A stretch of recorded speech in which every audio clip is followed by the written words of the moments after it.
China is expecting developed countries with an industrial legacy to make the greatest contributions during the COP26 climate conference. That's the message from Chinese officials preparing for next month's United Nations summit. Catherine Drew reports.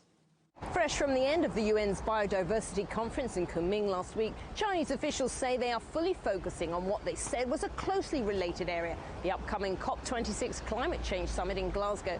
China's chief climate envoy and vice minister for the environment briefed the international media Tuesday.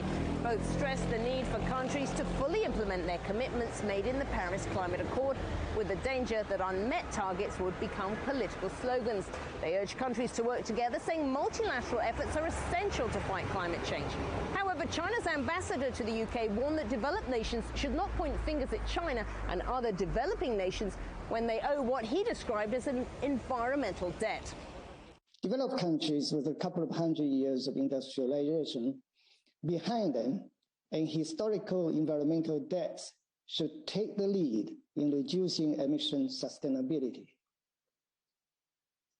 and make bigger contributions to tackling pollution and protecting the environment, instead of pinning the responsibilities on China and other developing countries.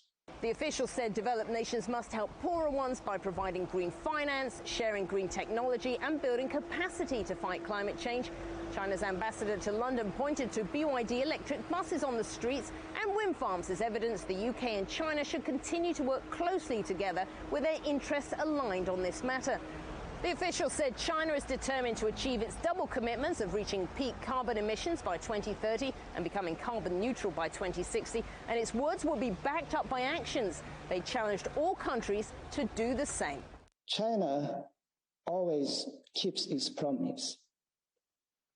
It's not our habit to pay lip services. We mean what we say, and we will do what we promise. COP26 kicks off in just under 2 weeks' time.